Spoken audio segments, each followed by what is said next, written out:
Hello, welcome to Huge Fans. It's Liz. It's Catherine. And Ed. And John.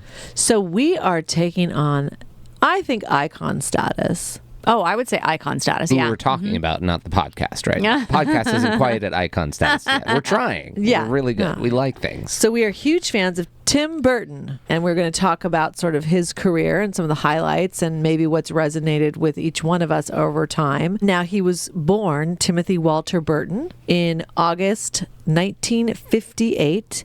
And why I think he might resonate with us a bit is he's a Valley boy. I know. Yeah. Yeah. Born in Burbank, California.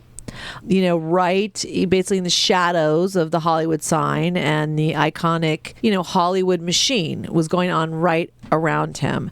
And so that in itself sort of probably played into, he went to Burbank High School, then went to the California Institute of Art. Otherwise known as Cal Arts. Yeah. Just in Valencia, which is just outside of the valley where we live.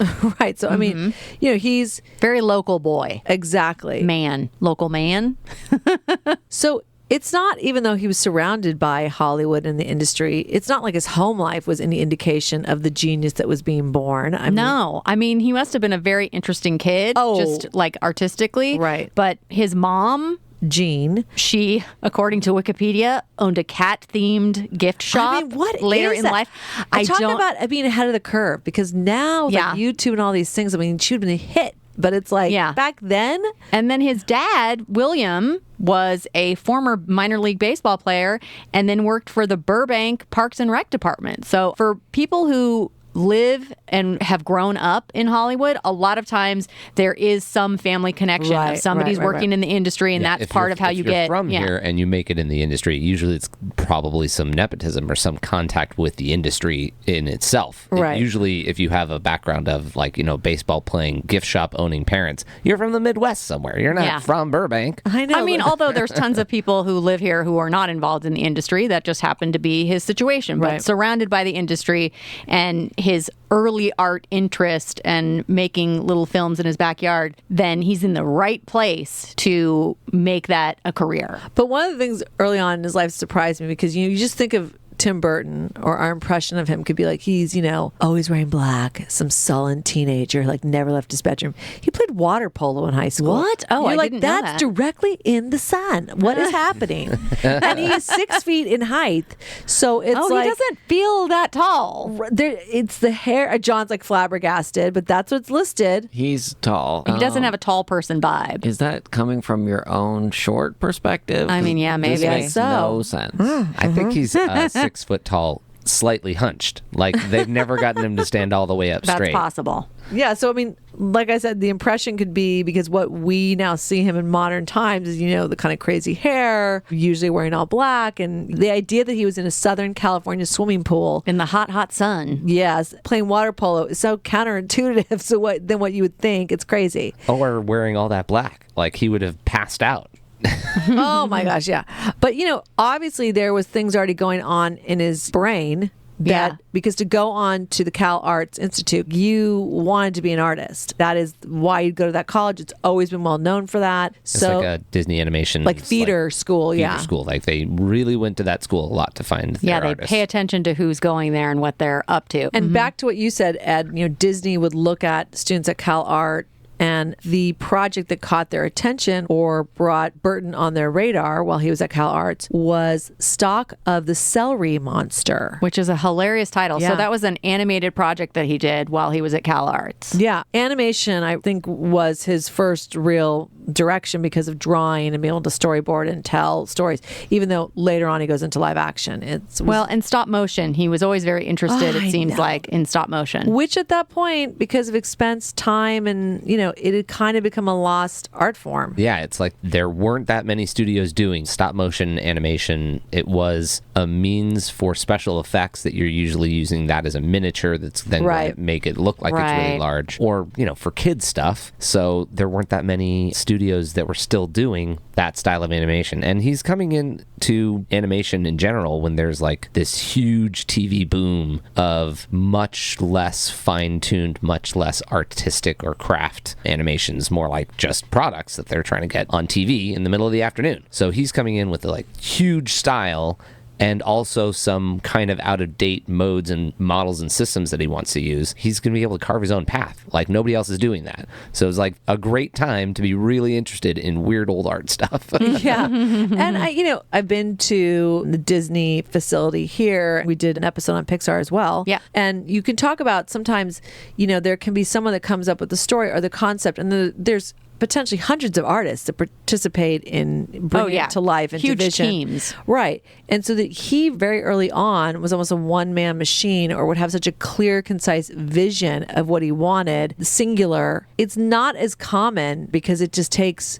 to produce these Pixar movies and these Disney movies, it just takes an immense amount of team. And that's not saying he's doing it by himself. I'm just saying, like, his vision is usually the vision of the entire project. He has such a style. I mean, live action versus animation, also stop animation, all of it you can see and almost immediately go, oh, that's Tim Burton. Oh, yeah. Mm-hmm. His style. Very unique. Give it to the Walt Disney Animation Division. They recognize that. Because of his work on Stalk of the Celery Monster, they offered him an apprenticeship at Disney, which he started. And really, that's, like I was just saying, it wasn't they brought him in to do his own projects. He was going to work on other projects. Of course. So, which was kind of cool because it probably taught him other styles of animation that maybe at the time wouldn't have been an interest to him. I mean, Fox and the Hound. Yeah, some of the things he worked on while he was at Disney. Fox and the Hound, that is very surprising. This is early 80s. The Black Cauldron. Oh, I remember that one. And Tron. You don't think of Tim Burton. And Tron Tron's getting more of its due now because they're realizing the special effects and some of the live action overlapped by special effects and animation was really advanced in the tricks that they did. Yeah, that was because that wasn't animation. That wasn't like what you'd understand as animation. Right. That was 1982. Wow. So okay. One of the first movies with computer animation in it. Not that that's what he was doing. Right. But like at the same time that he was at work, learning what that art and that skill and that trade was, he was working on a stop motion film at the same time. Yeah. And that was his style and his flavor, Vincent.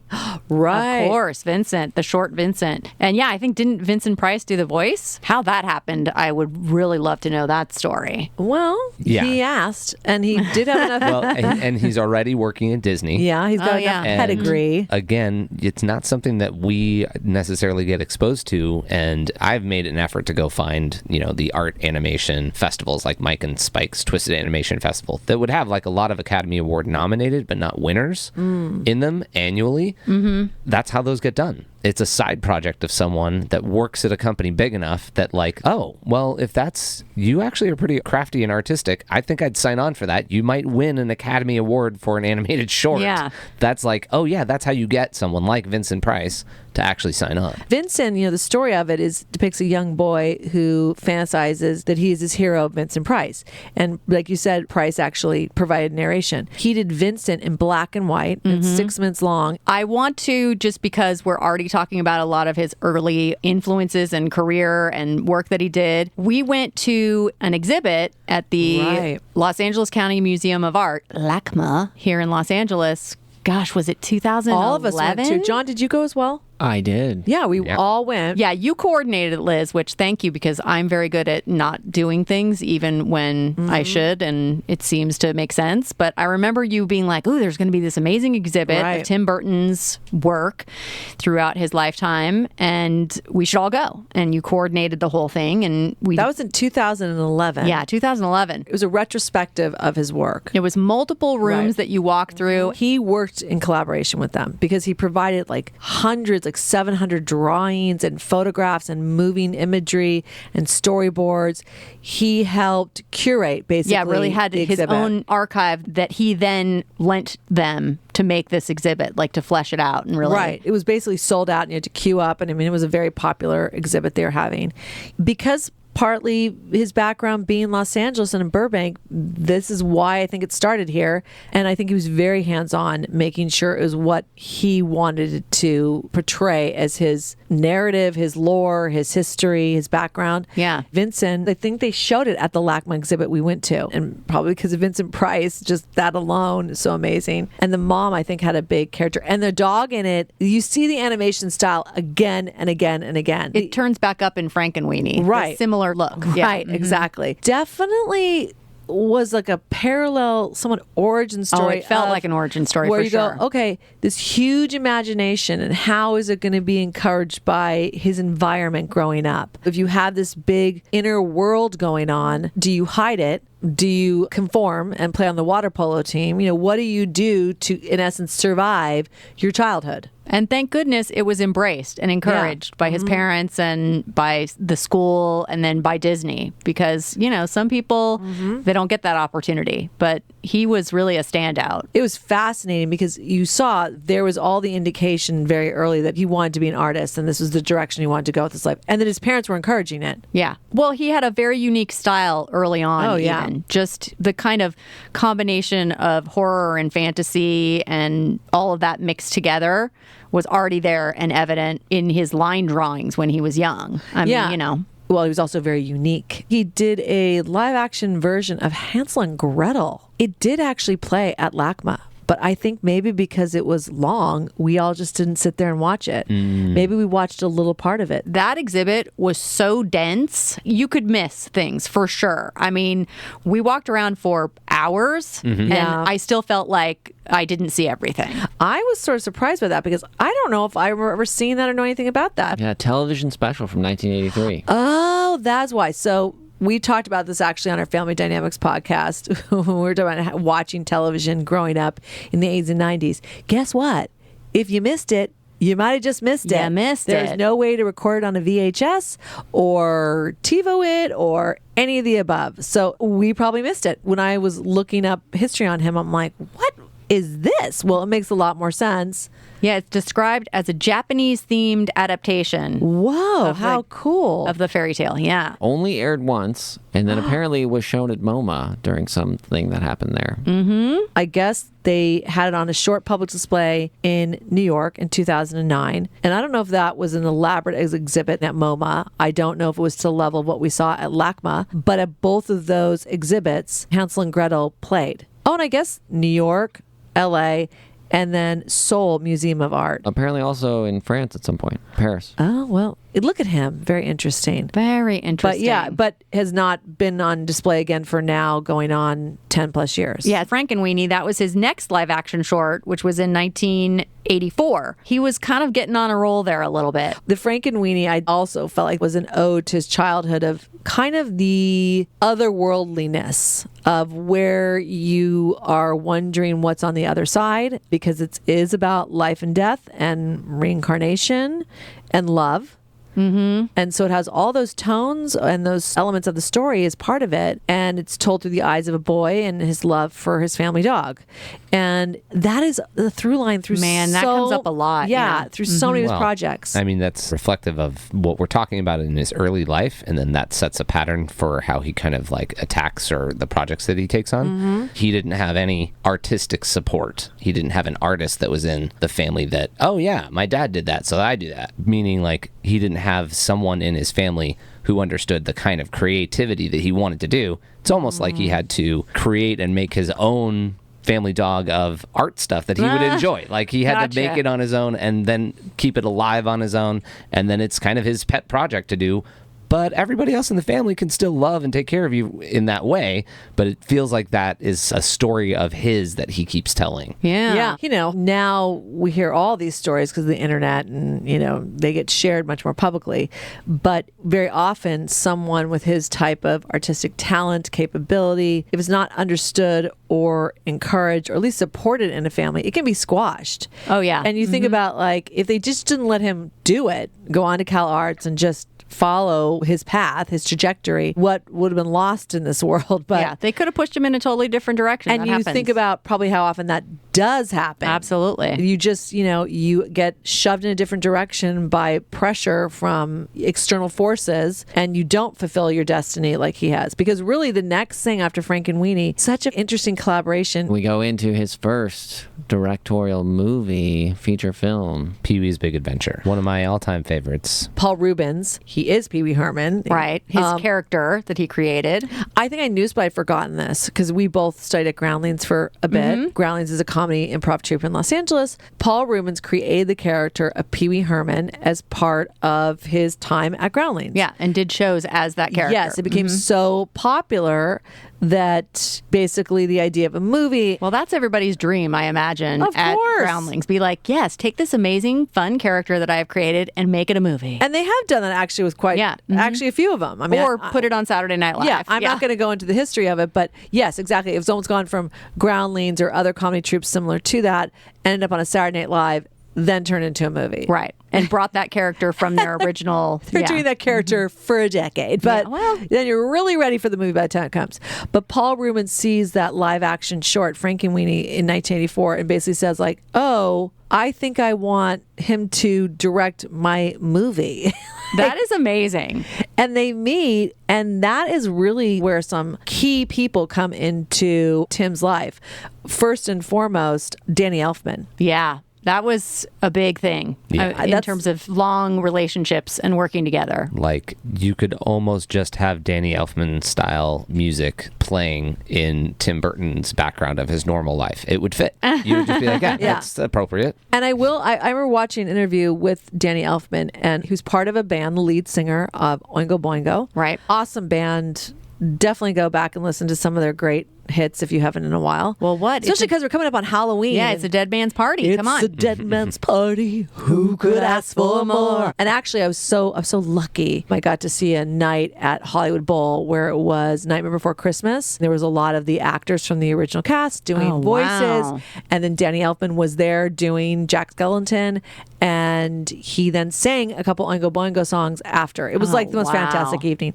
So he tells the story about how Tim Burton either approached him directly or his agent, basically said, like, I'd like you to do the score for this. He had never done a score before. It was his first score, and he was like, no. I think he flat out turned it down initially. No, I'm not going to do it. And then it was like he got nudged again. It was like, well, all right. It's so weird because it's such a different skill to write a song That's what he versus thought. Scoring a movie, that he did eventually decide that he could do it, and boy, was he right. But if, I mean, you know, Dead Man's Party, which is very Halloween theme. We just sing a bit from it. Is very imagery based, lyrically written. So you kind of go like, dude, you can do it.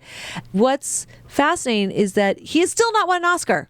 What? No, he's been That nominated seems numerous crazy. times, but he's never won an Oscar because the work is more quirky or not as they don't view it as like cinema where you're like, okay, It's so amazing and unique and very specific and wow. Or if it is cinematic, it is a poo-pooed type of movie, a superhero movie like Batman. That was great. Oh, Tim yeah. Burton and him, I mean, jumping ahead a little bit, but Tim Burton and Danny Elfman in Batman, pretty freaking stellar. Should have been award winning. Oh, it's Batman. We can't give it. this relationship of Danny Elfman being able to interpret in music the vision and the characters of what Tim Burton and the layer that it adds is incredible. I mean, so that started their long collaboration on multiple films. But I think he scored everything that he's directed. And I think for the most part, we'll have to look, but what this really did, Pee-wee's Big Adventure was a big hit, very iconic.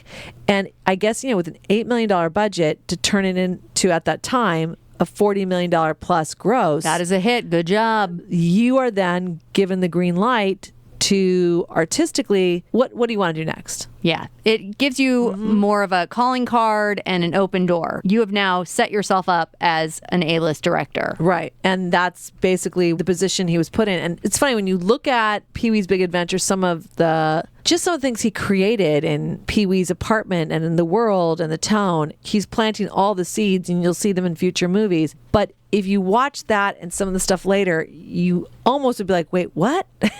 Right. And you have to do things. You got opportunities. You're going to get a paycheck. It's like, would he do Pee-wee's Big Adventure now?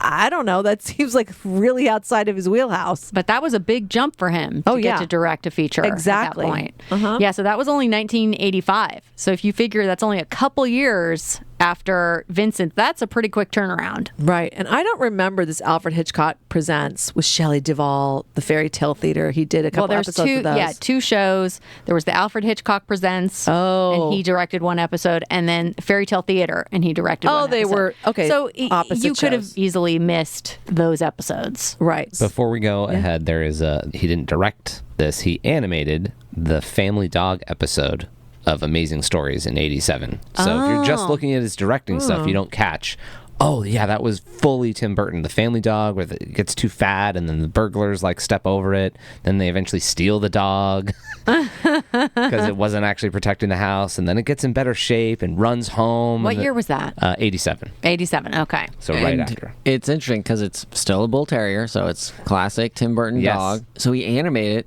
Who directs it? Brad Bird. Oh my gosh, really? Yeah. And it's an amazing story. So Steven Spielberg is executive producing it. Apparently they spun it off. It got 6 episodes of an animated television series called The Family really? Dog. But, yeah, so Brad Bird, eventually Pixar, so created and directed the show, but Tim Burton was still involved in executive producing along with Steven Spielberg. That was the first thing that they executive produced together. Oh, wow. That's cool. God, Steven.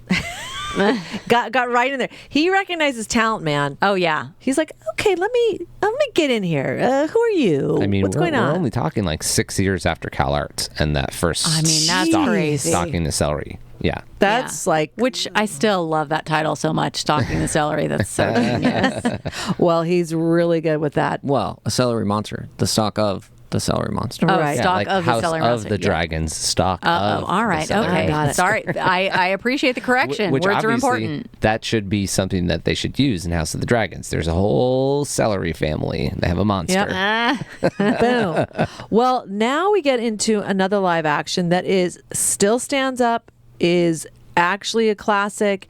And he basically had a few people that worked on it that he started long-term collabs with. Oh, for sure. Oh, yeah. We're talking about Beetlejuice. Beetlejuice, yeah. Yep. That was Winona Ryder, who he then went on to work on several projects with, and even Catherine O'Hara. Well, and of course, Michael Keaton, who then ends up playing Batman later. Yes, Yeah. and Danny Elfman again. Yep. So the black and white suit that Beetlejuice wears gets picked up later by Jack Skellington. And even the Corpse Bride is an homage to the Dead Bride here. I mean, everything has this interwoven type of like theme in some ways. Yeah, you feel his DNA in right. it. And it's resurrection again. Okay. Oh yeah, It's and afterlife your dad. themes. It's afterlife. It's all those elements. And now we're going to see things like his vision of like fashion, makeup, what he does in costuming, what he does sets. This probably was the first film that fully realized his vision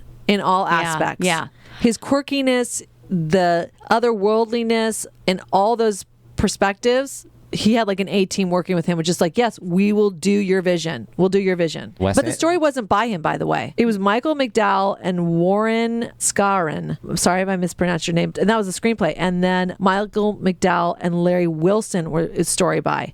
So that he was able to take someone else's story and turn it into such his own world is really incredible. Well, it does seem very on point brand that it could have been him from I think I always thought it was written by him. Yeah. Well, he put his stamp on it so hard that it's quintessentially him. Oh, yeah. Yeah, he was heavily involved with sort of, I mean, as apparently directors do, quote unquote, reworking the script to their vision. That's why film is the director's medium. It ends up being their vision, even if they don't write it or whatever. It's so influenced by how they want to tell that story. Oh, and he worked with Michael McDowell on The Jar, which is the episode of the Alfred Hitchcock show that they worked on. Oh, interesting. The more you do these episodes, you just realize the overlapping that people really do have their teams. Yeah, their team, their people that they rely on and go back and work with again and again. Yep. Makes sense. Well, yeah, and, overlooking all of Tim Burton, what you realize is, okay, there's things that he's directing. There's things that he's just producing. He frequently didn't write almost any of these, although was he heavily involved with rewriting or, didn't do story or characters. Almost all of the animated, someone is directing that for him,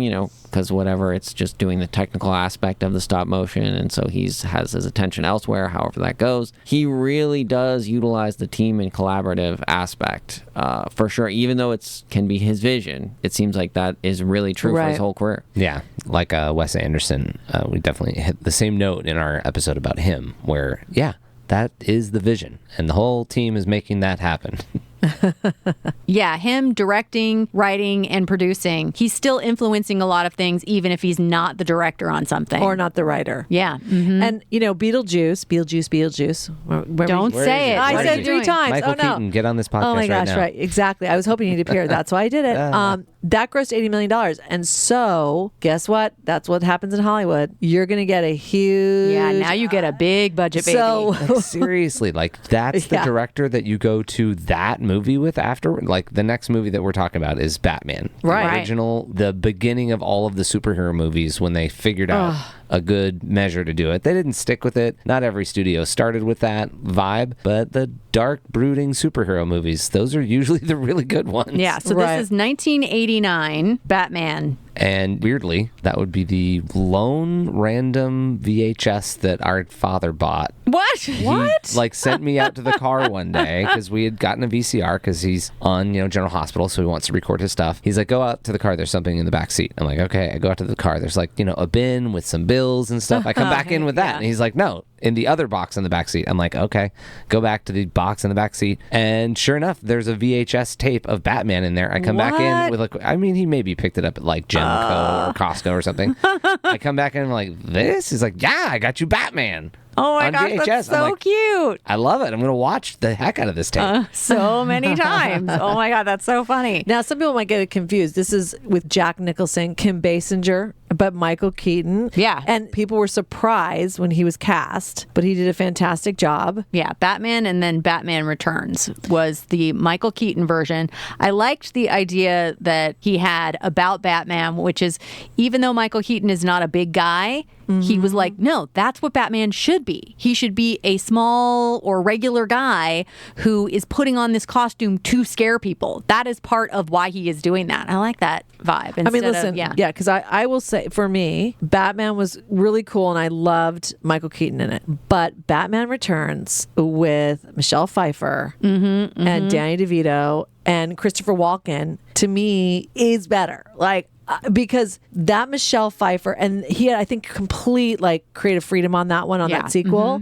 I think his deal was almost like total control, Final Cut and all that. Danny DeVito was so gross as a penguin, and she was so, that outfit was, and the stitching of her costume. Listen, that's Sally in Nightmare Before Christmas. These are elements of it that, like I always say, tie, into each other, reoccur again and again, some of his themes, because he's working with the same teams. So their aesthetic, his aesthetic, this is what carries through. But that Michelle Pfeiffer, that was Kim Basinger. Love her as an actress. I can barely remember what she played in the first one. It just does not resonate with me. She was the reporter love interest. Yeah, okay. But just every element, Michelle Pfeiffer, from the frantic, with her cats being pushed out and then being revived, resurrection again by her cats, and her whole storyline with the whips and just as a woman, I'm like, am I a lesbian? Because she was so hot. It was the first time you're like, meow, I think I might be into you. So because of huge success of Batman, it was like that he got such free reign, and that Batman's Return, to me, is a stronger film, was incredible. Yeah, so the interesting thing about Batman Returns, and then we'll have to circle back because Edward Scissorhands is in between these two Batman movies. Of course. So obviously we'll talk about that in a sec. But Batman, the first one, did incredibly well. Batman Returns did not do as well. I know. And some of the speculation, hold on, you're going to find this funny, is because it was too overtly sexual. Yes, I was going to say, you could not actually probably bring a kid to that, I think that was the problem, yeah. And I think, there's a quote, I'll just read it because, so when talking about being brought in for Batman, he goes, I was never a giant comic book fan. I've always loved the image of Batman and the Joker. The reason I've never been a comic book fan, and I think it started when I was a child, is because I could never tell which book I was supposed to read. I don't know if it was dyslexia or whatever, but that's why I loved The Killing Joke, because for the first time I could tell which one to read. It's my favorite. It's the first comic I ever loved. And the success of those graphic novels made our ideas more acceptable in regard to the Batman, the vision of it. That speaks to the visual, how strong his visuals are, because graphic novels and so on and so forth. And it's interesting, we didn't bring it up when we were talking about his early childhood, but he wasn't necessarily a great student. And back then, dyslexia, never diagnosed back then. People were just considered stupid. Yeah. Or dumb or lazy or all those, those type of things, when literally, now we know dyslexia. It's like, oh, the words were literally mumbled to you. I mean, yeah, your brain just doesn't work that way. I mean, speaking as a dyslexic person, you can very much navigate around depending on how you do it. You can get through, but it is really difficult as a student, because that's the focus of being a good student, is reading and writing and regurgitating stuff that you have read. So I am not surprised that he may be dyslexic. I don't know that we have any definitive diagnosis. Most people actually don't. If they had issues back, pre the late 80s, you probably never were diagnosed. And, I have someone else in my family that she is dyslexic, but it's, now you're going to get diagnosed. I mean, she should, but she's in her 70s, so not going to do it. Yeah, well, just leaning on a visual thing makes complete sense. That he was already involved in being an artist when he was young. That's where his mind was going. It even speaks to that, most of his work, a lot of what is interesting are the moments where there is no dialogue, where it's just a visual, but you are understanding the subtext, you're understanding the emotion or what the character or the moment's trying to portray without using words. Yeah. So he's super visual. That's what's going on. Okay, so yes, I understand why Batman Return might not have been it. That was not bring your kids to that one. No. So maybe that's why it wasn't as successful. But I will say it's a better movie than the first Batman. For you. But yeah, I mean, I'm not saying you're wrong. I'm just saying it's very funny that you're like, no, for me, 100%. Yes. It's okay. Batman Returns. But in between... Edward Scissorhands. Crazy. Okay. So Johnny Depp playing Edward Scissorhands. And again, we see some people that he has worked with before. We get Winona Ryder again. Mm-hmm. She was fantastic. We get Vincent Price. Right. I mean, and visually stunning. It's this utopia-looking suburbia. And Burbank, basically. Yeah, and then this dark thing that's going on. It was really almost like the fantasy world of, where Edward, because, his papa, or Vincent Price, creates him because he's lonely, and then dies, and he's left alone in this big house, but then eventually, comes as a character. I mean, if you've never seen... I mean, the idea that she's a door-to-door saleswoman. Diane Wiest's character? Yeah, Diane Wiest. Oh, my God. Oh, are you okay?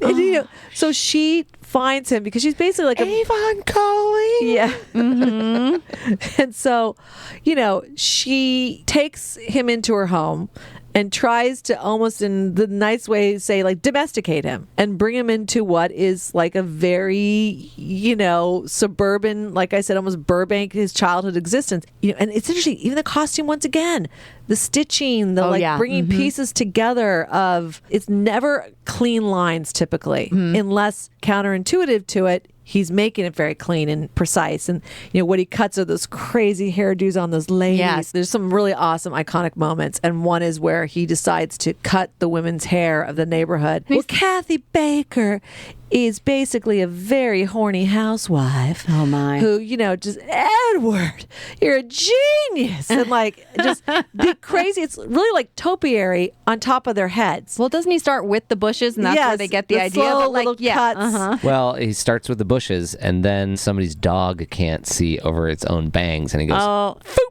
And that inspires her. She's like, I got some bangs you could cut. But Alan Arkin is awesome in it. I mean, such a stellar cast. I mean, but the story was by Tim Burton, but the screenplay was by Carolyn Thompson, and it just was so well done. And it's also talking about teenagers and hormones and changing of your life. The scene where he lies down on Winona Ryder's bed, and it's a water bed, with scissors. I mean, there's just so many great moments, and it's also the really story. And this is a theme throughout all of his work of the outsider, of not fitting in. And where do you find your place that's called home, or that you're accepted? And, that was what came down from his lonely mansion to be part of this town that accepted him, but then eventually turns on him. And so it's a story of isolation as well. It's so well done. And, once again, he creates this fantasy world that is also rooted in some reality, although hyper reality, but it is. That he sandwiched that in between two Batman movies is just it's crazy. Yeah. Winona Ryder and Johnny Depp, that was another sort of like working within his same wheelhouse of actors that could really envision and go on the journey with him. Now, really, the next one that comes, I mean, I want to say it's one of his most iconic. I mean, Ed is basically dressed in it head to toe right now. Yeah, it's probably one of the greatest, like, weird crossover stories where it's kind of hard to pinpoint which holiday you want this one for, because it's very, very Christmas as far as A Nightmare Before Christmas, but it is also very October Halloween-y. So you got like a solid 2 months of enjoyment out of this. So we are talking about the incredible Nightmare Before Christmas that was done for Disney. Which he did not direct. No. Yeah. But it's his story. But it was also written by the same Carolyn Thompson who had done Batman.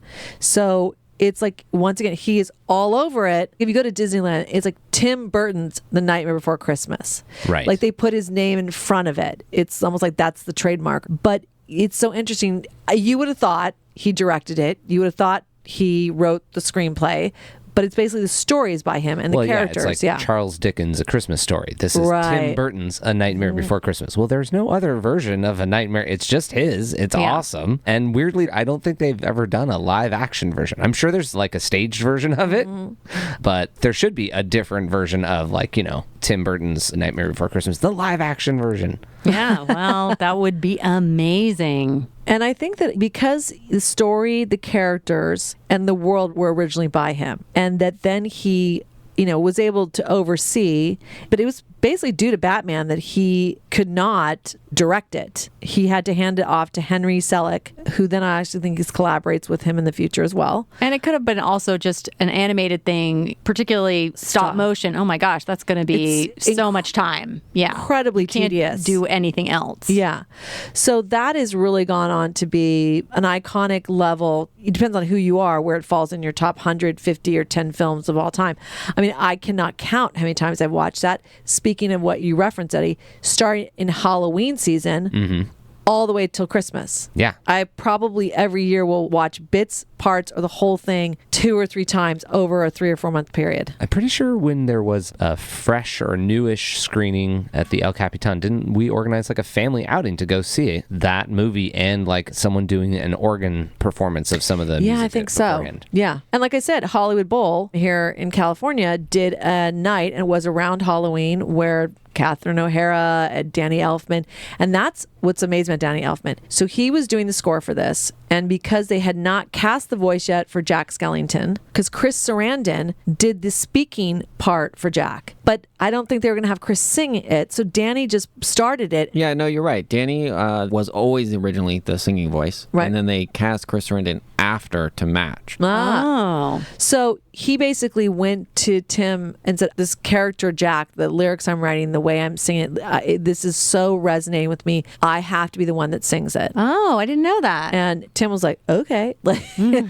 Well, it's great, so sure. Whereas Catherine O'Hara does the entire role of Sally. And, you know, they use Paul Rubin again from Pee-wee's Big Adventure. I mean, Love it. There's just overlapping, you know. I'm like, what? Winona couldn't get thrown a bone in there somewhere? Yeah. Come on. But, you know, once again, like there's isolation of Jack up on the hill feeling like the outsider, and then he's going to come into his other world and try to fit in. I mean, these themes play over and over and over again.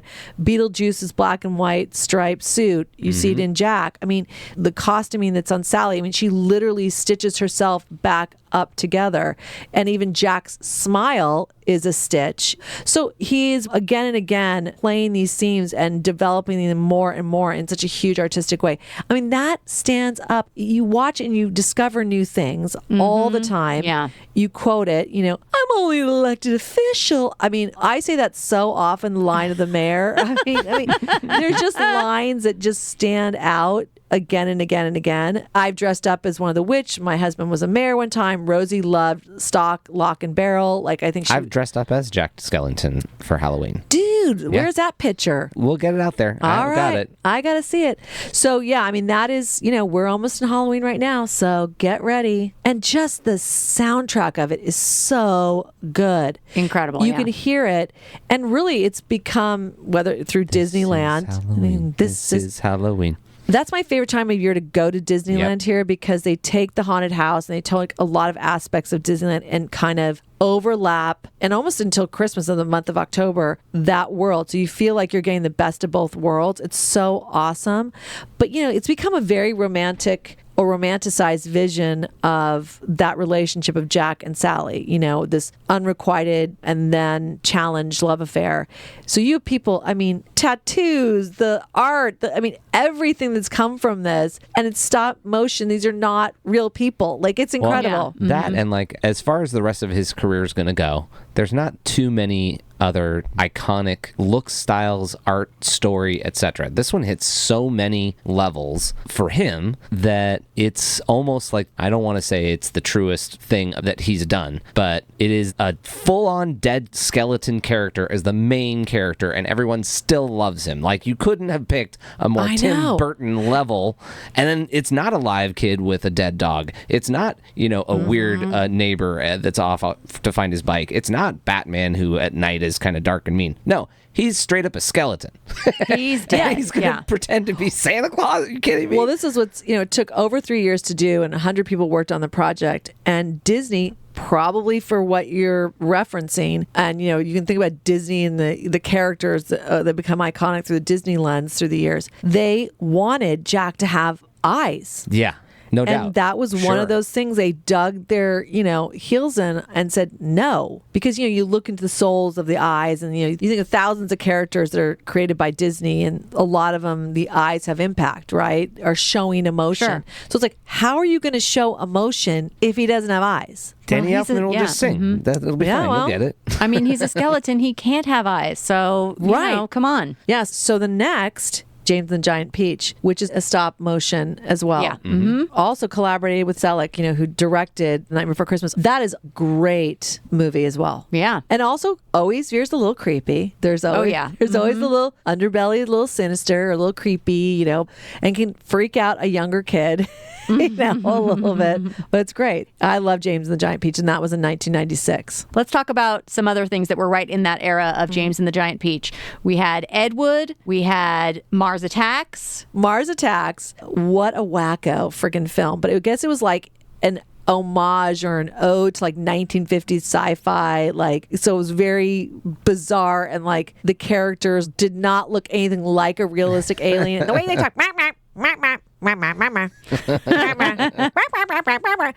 And the one character, because he is one of my favorites, Martin Short. Oh, Oh my God. Just this whole thing where he's basically going to have, get it on with an alien who is dressed up. Lisa Marie played her.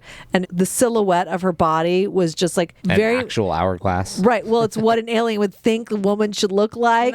But Martin Short is so in it, and going to have Glenn Close, Jack Nicholson, Michael J. Fox, Tom Jones. The characters, the actors that played these roles, and they went for it. It was very B-movie sci-fi from the 1950s. And even the name, Mars Attacks. Oh, it was just so... But Martin Short, just always solid and brilliant. That was the same year as James and the Giant Peach, which is kind of funny. Right. Okay. Also, Ed Wood. Well, I never told you the story probably where I met Martin Landau, did I? Wait, what? Yes. No. Okay. So the day of the California earthquake, Northridge, 1994, I was in Tahoe. I'm familiar with that. Too. Right. Yep. You were here. You were in Los Angeles. Probably all of you. It's my birthday. That's right. January 17th. Turned 17 on that day. Wait, January 17th, you turned 17 in the earthquake. Did you think there was a surprise party for you? No, I had forgotten that it was my birthday until that night. It is your birthday. I'm like, it is my birthday. I've forgotten that completely. It is 7 p.m. This is the first time. It was a big earthquake here in Southern California, Yep. but I was in Tahoe. Maybe we felt a little something, but we woke up to the news and they just kept showing the 110 or the 10 freeway where that had like fallen out, like in Santa Monica. Yeah, it collapsed. It like split and like half of it fell down. But that's all they were showing. So you're like, well, I guess it's bad, but we don't know. So I'd had an appointment to go bungee jumping. So I kept that appointment. It's like when Rome is burning. I was like, yeah, I'm going to still go bungee jumping. So we got that springy connection. You'll be safe even if the mountain's shaking behind you. Pretty much. And so we were getting suited up, all your instructions and rules and regulations you're being told. And I hear his voice next to me and I look over and it's Martin, Mr. Landau, because he was there watching, I think, his daughter do it. I was going to say, is he was jumping? That would have been shocking. But he was having one of those moments in your career, especially that late. A resurgence. Because Ed Wood was so well received. Oh my gosh, there's buzz, like Academy buzz. So I'm looking over and I'm like, oh my God, dude, you're going to be nominated for Academy Award. And he was there for what was almost like a celebrity sponsored event from Paul Mitchell, the hair care product line. Oh, sure. I was not there for that event. But so I'm literally suiting up while he's standing there talking on a cell phone, trying to figure out how he's going to get back into Los Angeles because, it's really as bad as all that. So I go up, I bungee, and I came down and I said, well, I was just up in the room with Martin Landau and I eavesdropped on his conversation. And I think this earthquake is worse than we realized. Oh, mm-hmm. Yeah. And so thank you, Martin. So I'm like, we need to get back to LA. So yes, a very weird little interaction with him. But no, he did not bungee cord. But yeah, I think he was then nominated for Academy Award for that performance. I think he might have been. John, look it up, please. You are correct. Yes, I knew it. He won for supporting actor. Oh, look at that. Wow. I was standing next to an Oscar winner. Very cool. That's crazy. Then we get to Sleepy Hollow. Yeah. You see the stripes again in the dress that Christina Ricci wears. Johnny Depp. Yep. Johnny Depp, another frequent... Resurrection is another theme overall. And I mean, I remember liking it. I always like his movies. This was not one that I loved, but I liked it a lot. It was like, okay, because Christopher Walken, I think, was in it, which, gotta love him. You can never go wrong with that. Christina Ricci. It's interesting. Both Winona Ryder and Christina Ricci are one of those. We saw them in both very kind of dark, sullen teenagers. Winona was in Beetlejuice, but Christina Ricci came on all of our radars with The Addams Family. Then there's this leap to womanhood. And I actually think he does a good job of that, whether it was, this is Christina Ricci's leap to play a leading, romanticized woman in Sleepy Hollow, and Winona in Edward Scissorhands. I think he does a really good job of not over-sexualizing them. Because sometimes when you go from a childhood actor where we see them as a child, and then they may do some things in between, but there is a definitive role that now it's a woman. It's character. a woman. Yeah. Sometimes it's borderlines inappropriate because they're still not a woman. They're usually young ladies. And I thought he did a really good job. And Christina Ricci's I love her. I thought she did a good job. I mean, she was great. And Danny Elfman also did what they called a goth score. And it did win an Academy Award for Best Art Direction. Wow. Yeah, well, it looked amazing. So before we get too far away from the Batman franchises of movies, and he did help produce the third Batman in that franchise. Right, Batman Forever. Batman Forever.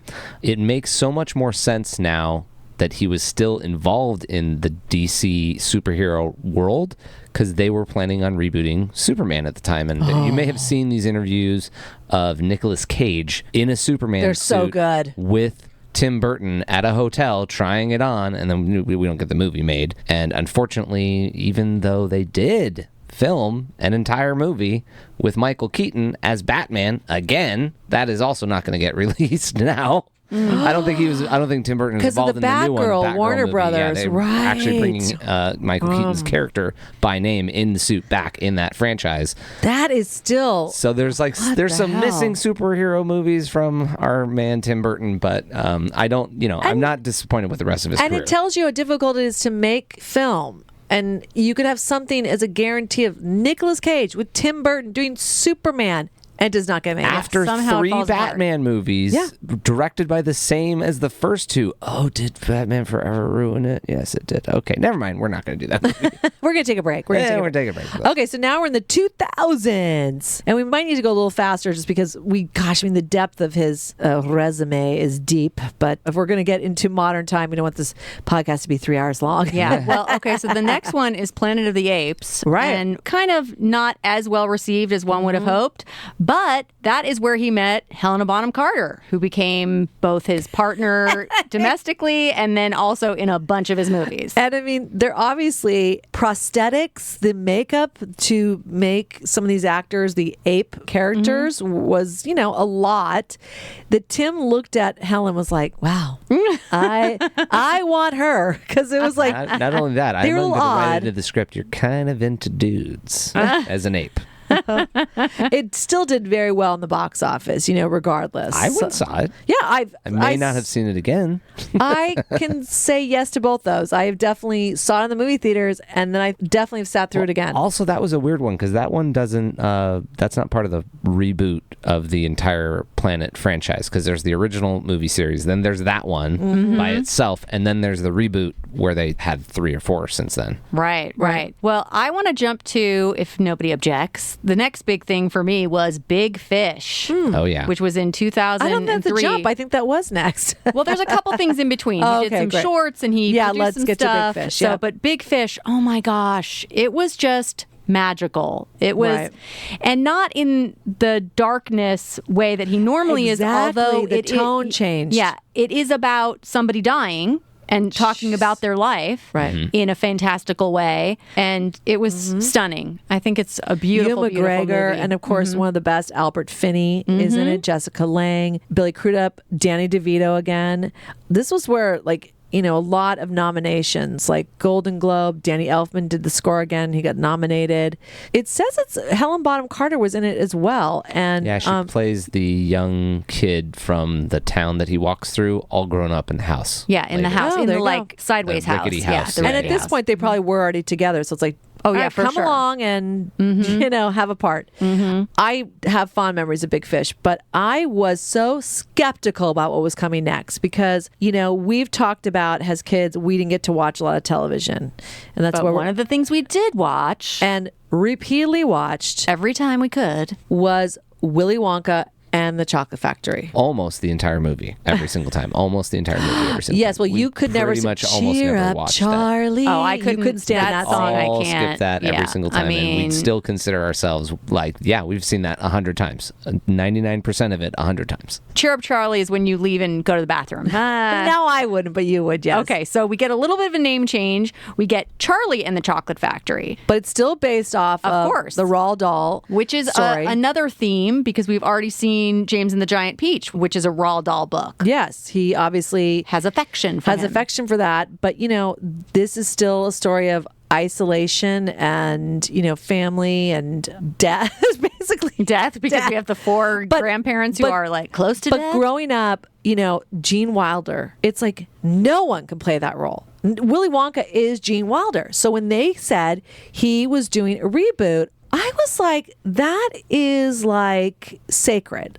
No one should remake it. There's certain films just what? What? Well, I was very skeptical, and so Johnny Depp was cast as Willy Wonka, and Freddie Highmore, God bless him, is Chelly Freddie Bucket. Highmore. Right? And famously, Deep Roy are all the Oompa Loompas. Oh, yeah. Mhm. So I definitely was skeptical, but ended up loving it. Loving Well, it. Really putting his own stamp and Oh. vision on it. I Yes. mean, yeah.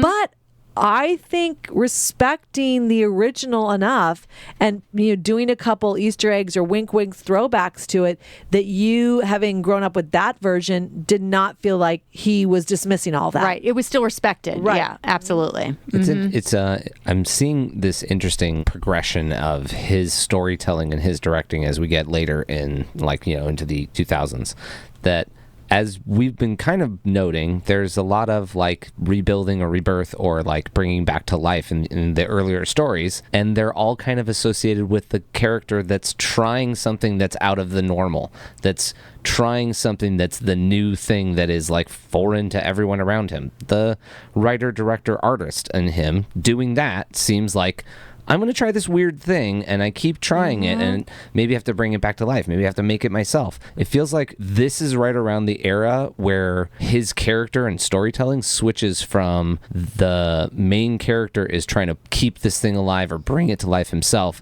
to, oh, we're living in a world where that exists already, and we're just getting onto the side of, oh, right, you are Willy Wonka in the chocolate factory, and it exists now. You're not trying to keep it up and running. You're not trying to create the chocolate factory.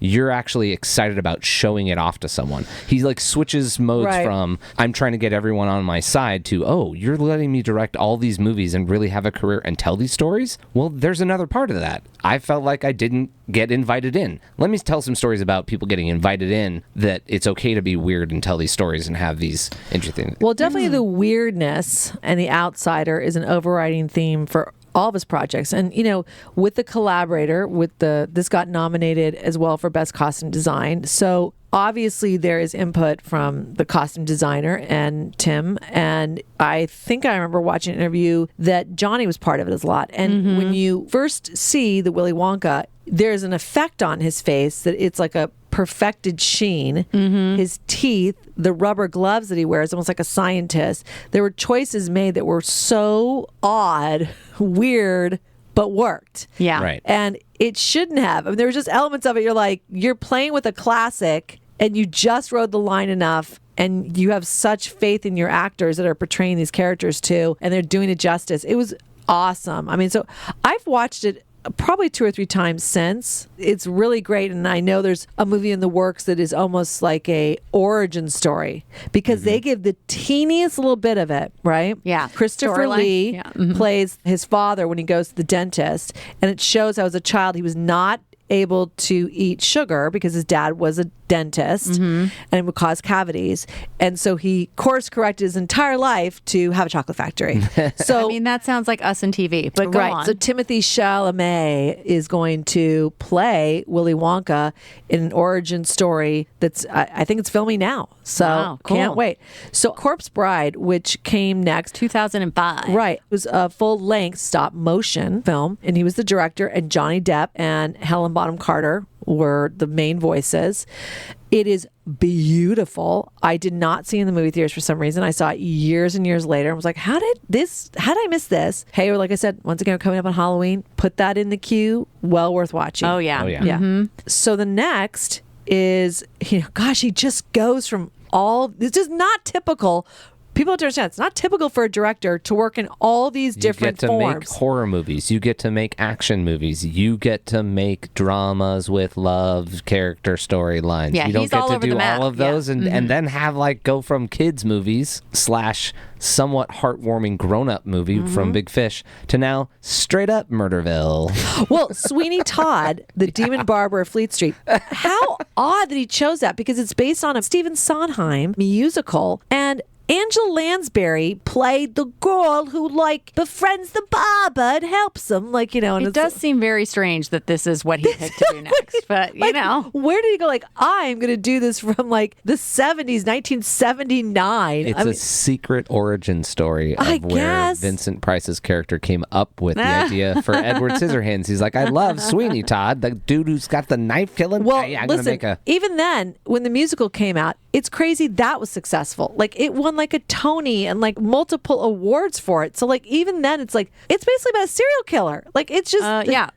But I think the reason why it won so many awards, because in a theatrical production, to get all the blood and gore that you have to do for that state, the movie is supremely gory and whatever, right. but you can do all those effects practically. You can have blood run over your sets and clean them. In a play, you're going to be using that stage later, so to be able to pull all those things off, I think there was a lot of special effects or stage effects that made it really a fun story impressive, to have. yeah. It did well, and Johnny Depp played the lead character. So and Helena Bonham Carter, plays this apprentice to murder. Yeah, it's oh my goodness, that was just a very odd, unexpected, but but it won an Academy Award for Best Art Direction, got nominated for Best Actor for Johnny Depp, and it was very well received and did well at the box office. And that tells you, you can do really cool alternative storytelling, and there will be an audience there for it. Hello. Yeah. So that was 2007. Sweeney Todd, the Demon Barber of Fleet Street.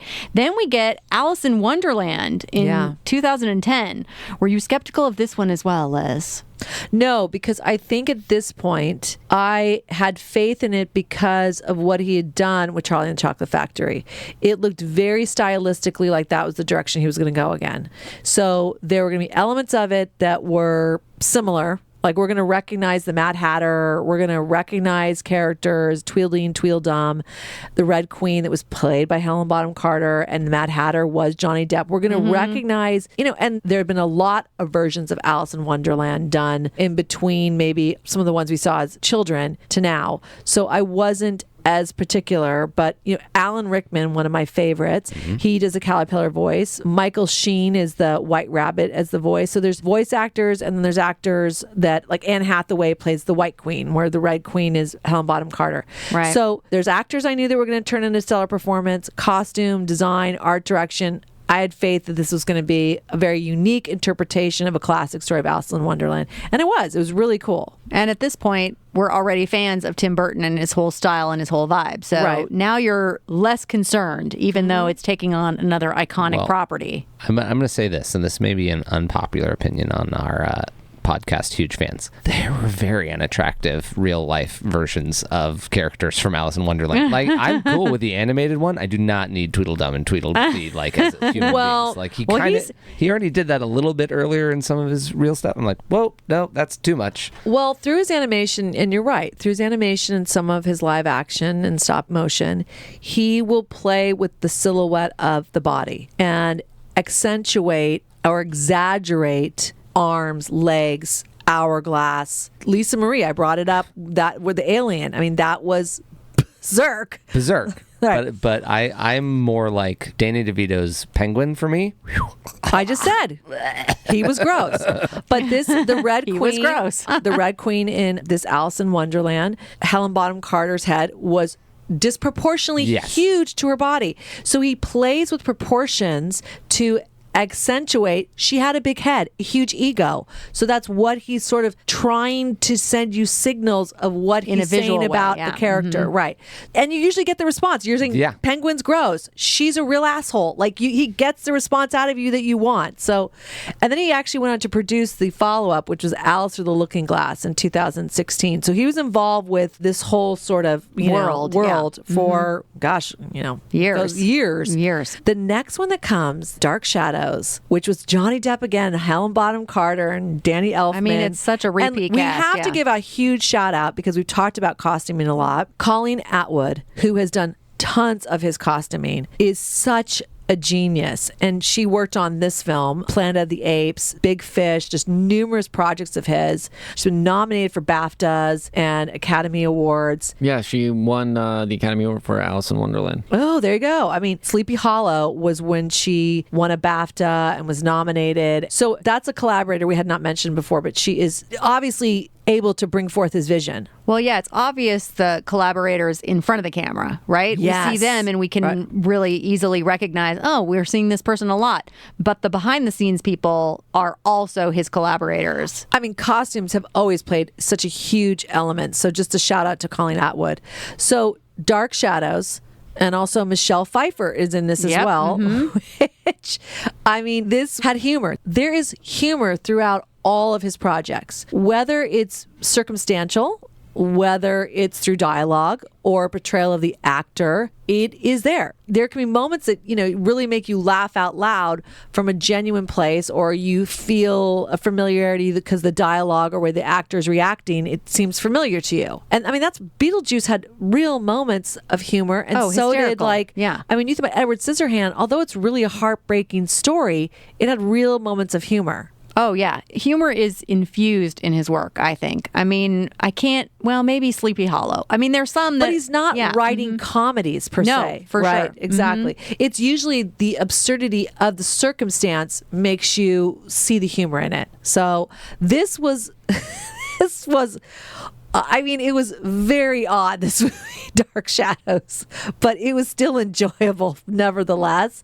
But it's definitely one of those ones where it's not one of my top 10 Tim Burtons, but it's still very enjoyable for me. I think Dark Shadows originally was like a 70s or late 80s. Yes. It was a soap opera, yeah. And was not funny. No. I'm glad that somebody got it out there. Oh my gosh. Well, again, a weird choice, but so interesting. He's like, I'm going to take this old soap opera and do a comedy. Right. Well, and then also a weird update to it where they bring the soap operaville into the current times, and it's not good anymore. It's almost like what we do in the shadows. Right. Well, Oh, and this is the resurrection and bringing back, life after death is an overall theme in this film. The love scene between Eva Green and Johnny Depp is very funny. And then you have Chloe Grace Moretz, the disgruntled teen, shoved Love into a a circumstance teen, yeah. that she doesn't like. Mm-hmm. And Christopher Lee has a small role again. Helena Bonham Carter as well. I mean, it's just, like I said, it's one of those ones where looking back a little bit now, I'm like, I have a fondness more for it than I thought I did, but it was very absurd. Yeah. It was absurd, but it almost didn't go to the level of absurdity that it needed to go to. Almost like the Munsters mixed with the Addams Family living in this, almost like weird New England fish town or whatever, they're trying to reboot their family, Right. business. You didn't have the strong enough juxtaposition like you did in Edward Scissorhands and some of other movies of where it's like, oh, they are so fish out of water. This is so odd. And like, how does it fit in? And it's so surreal. It's almost like it needed to be more of that. Right. Yeah. It very much reminded me of the Addams Family, some of the tone and the darkness of it in the old creaky mansion. Yeah, well, that's that reference of the Addams Family is going to come up pretty soon here There in you contemporary go. times. Yeah, okay. So that was in 2012, and also in 2012, we get the full animated feature Frankenweenie, Right. which is black and white. There's a lot of the same themes. Like, Well, that just shows up everywhere. Tim, to quote him, it said, the film is based on a memory that I had when I was growing up and with my relationship with the dog that I had. So, for any creative artists, go into your own memory bank. That's great pull it up. inspiration. Yeah. I'd like to jump to in 2014. So that was 2012, Frankenweenie and Dark Shadows. In 2014, we get Big Eyes, which is a movie with Amy Adams playing a real life character, but kind of an interesting spin on this story about this artist who painted paintings that famously had very big eyes. And she had an extremely dysfunctional relationship with her husband. Very controlling. It was such a cool movie. I really loved it. And other than the paintings themselves with the big eyes, it really didn't even feel like a Tim Burton movie, really. It was interesting and surprising that that's what he did. Right. It was stripped down from his normal... Stripped down, yeah. And pulled out most of what you would recognize as Tim Burton. Like It's style-wise, actually- yeah. It reminded me, but still less of it, Big Fish. Yeah, a little closer to just Yeah. a straight drama in appearance anyway. But then he gets right back on track with his next two films. Well, really the next one, which my son never recovered from because I think it's Tim Burton. It's called Mrs. Pettigrews Home for Particular Children. It's directed by him, starring Eva Green from Dark Shadows. So here she is again, and she's playing a schoolmaster. I think it's going to be great. My son, I took our two nephews to, Jack and Luke, to the IMAX. So it was like huge. Ethan probably was 8 and literally screamed like he was terrified to his core because it is actually a very disturbing story. It is not really for children. He really tried to bury himself. He took his sweatshirt, hoodie over his head. He was like traumatized. It was one of those classics, like he had nightmares from it. I mean, I don't think he made this film for kids, but you wonder because he had become a father to two boys. He has 2 kids with Helena Bonham Carter. Yeah. Right. And so that, of course, impacts you or makes you think about what would they enjoy? What would they want to watch? How are you now relating to them as a storyteller? Because watching the amazement, of course, when you become a parent, everything's new to a child, right? So that just, of course, is going to affect all of his work. So I was like, damn, dude, you're a parent. Like, this was scary as shit. Did you mean this for kids? But then, he's trying to cleanse our palate, and here comes Dumbo. Also, Danny DeVito from Batman and Eva Green again, and Michael Keaton. So, and Dumbo was not, I don't think, critically that well received or box office success. It was, I think it was an odder. Really weirdly fell right in the middle of a bunch of Disney live action, but computer generated features, and like Lion King. That's the one out of all those that you did. That's the one that wins because that's the best story. So I just recently watched Dumbo, and it was really interesting that it wasn't the Dumbo story. Right. It was a story around that, and you didn't make the animals talk. I really thought you were going to make the animals talk. I thought that was what I was going to get. And I think that's what happens sometimes with these type of movies. We're holding on to the nostalgia of the original. And so you as the audience member have expectations. And when you go in and they're not met, especially if you're bringing your child in, I mean, the original Dumbo is a classic. It's a masterpiece. Yeah. And the story of the mother and her child, their love for each other. And getting separated. Oh my gosh. And, you know, just all of that. So you go to this and you're like, wait, where is all that? Where are the little, like, you know? I was filling in the dialogue for the elephant and the missing, you know, mouse on his shoulder. I'm like, yeah, those are really weird bubbles that look like elephants, dude. I don't know what's going on. Yeah, so I mean, I just think that's what happens. You're projecting your expectations on something that you held nostalgic to your heart for various reasons, and you go in, and if you feel like it didn't meet it, you can be disappointed. When, you know, probably my son, who would not have had the same feeling with Dumbo, thought it was very good. He loved it. He didn't have any predisposed feelings about what it was supposed to be. Right. He might not enjoy the original now. Right. Yeah, sometimes it matters which order you see things in. For sure. Like, I feel like if not that it's a problem, then anyone would be a bigger fan of Charlie and the Chocolate Factory. I just don't know if you could go backwards and really love Willy Wonka and the Chocolate Factory if you've seen the new one. I was curious about that. The look. Right. And my son, I've always tried to prep it as almost like they're two separate things. Really look at them that way. And you'll recognize some of the themes and, you know, actually story and plot points and so on and so forth. Sorry, Catherine. Both of them don't have Cheer Up Charlie. Cheer Up Charlie.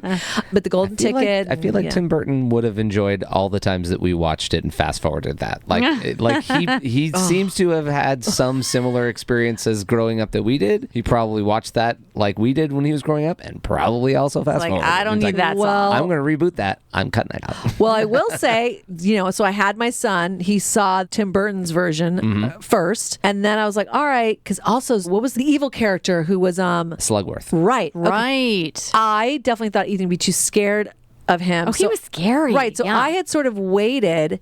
So he actually got to see the Tim Burton first. And then I was like, oh, you handled that. Let me show you the original. And I did not fast forward through Cheer Up Charlie.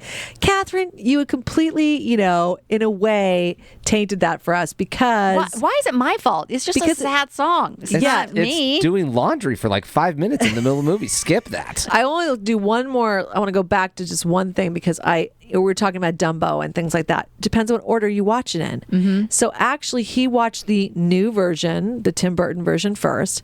And so I was fearful, like maybe he will not be as dazzled and love the original as much as we do. But he actually did. He really looked at his two separate things because the special effects in Tim Burton are, you know, I mean, you couldn't do that back in with Gene Wilder. And also, I'm kind of anticipating my viewing experience of Willy Wonka and the Chocolate Factory, which was just on a regular sized TV until one time Virginia and I went and saw it in the theater, and that's a whole other movie. Oh wow! So I would give Ethan credit that he got to see it on a reasonably sized screen. You might actually be able to see like a good version of that movie. You can't. Gene Wilder is so genius. And shut up, you nit. I want a bean party. I mean, there's just the things they do in the original are so genius, and the sets, and so he appreciated it. So yes, sometimes it matters how you watch it. Dumbo, same thing. I think it was so different, animation versus live action. But I think the reason why maybe there was some pushback is because the expectations of, you know, the nostalgia we all felt about the original.